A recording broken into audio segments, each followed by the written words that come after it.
by no means the least of the businessman's many duties is that of finding such an outlet for his goods as will enable him to continue at work. Stop. Indeed, this is sometimes his hardest task. Stop.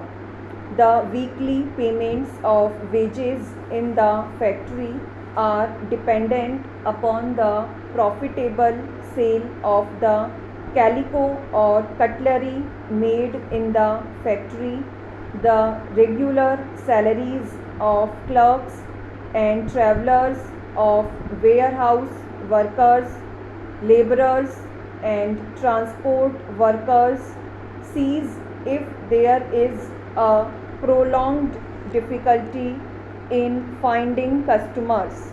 Stop.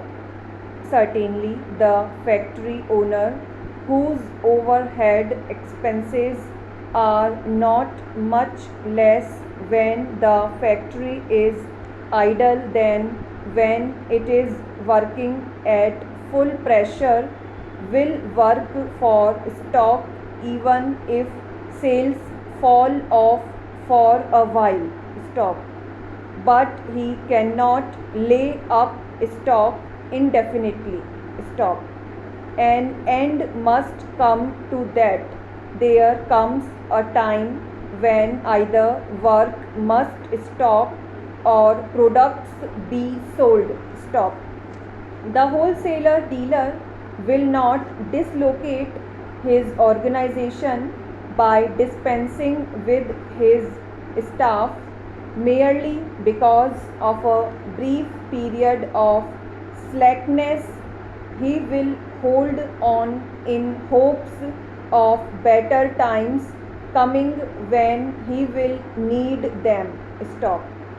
The retailer does not discard his helpers when the spring sales have given place to a dearth of visitors into his shop.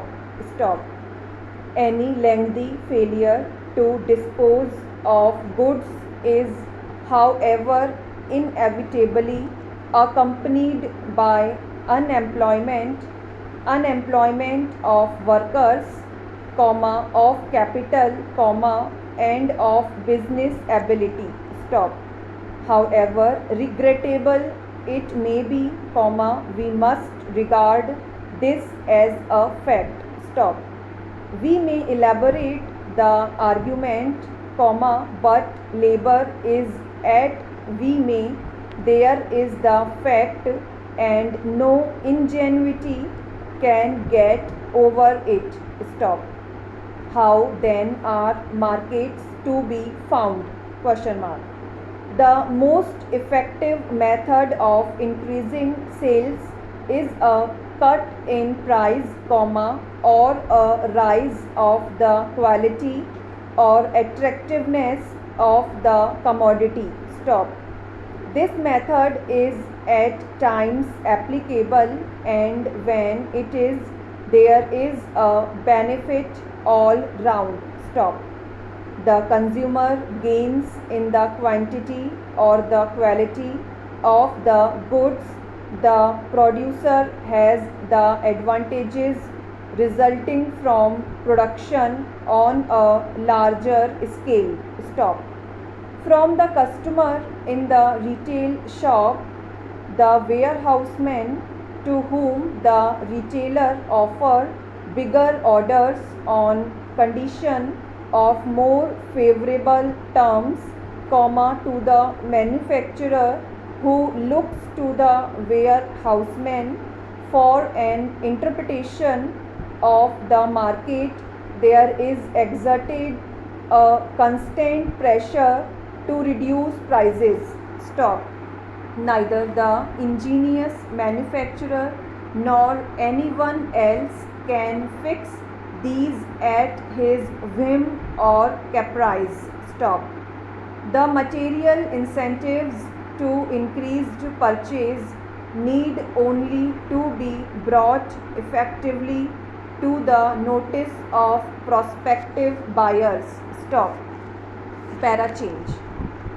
To an extraordinary extent, the modern businessman is dependent upon the banker and the banking system. Stop. One enthusiastic writer, proud of the dominating influence exercised by the banks, insists that the cessation, even for a day or two, of the bankers' activities would certainly cause a complete paralysis of the economic life of the nation. Stop. Such a cessation would assuredly be found to produce swifter and more far-reaching effects than the strike of the most effective labor union. Stop. The merchant works by means of the credit facilities he enjoys, and he would have no facilities either to collect or to pay his accounts. Stop. Unable to discount the bills he held, unable to cash the checks paid to him, he could not meet the obligations constantly falling due, and must eventually become bankrupt. Stop. His signature on a check would be useless. Stop.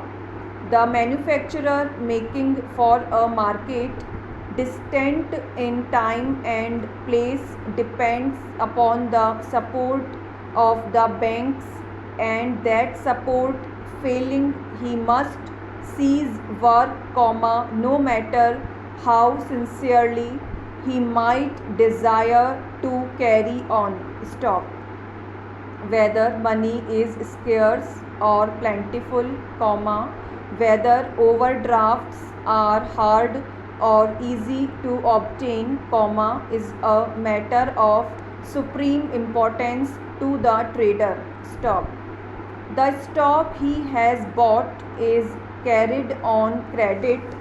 If the banker, the interpreter of the financial state of the country, restricts the credit, then the trader is obliged to unfold, to sell his stock with as little sacrifice as possible.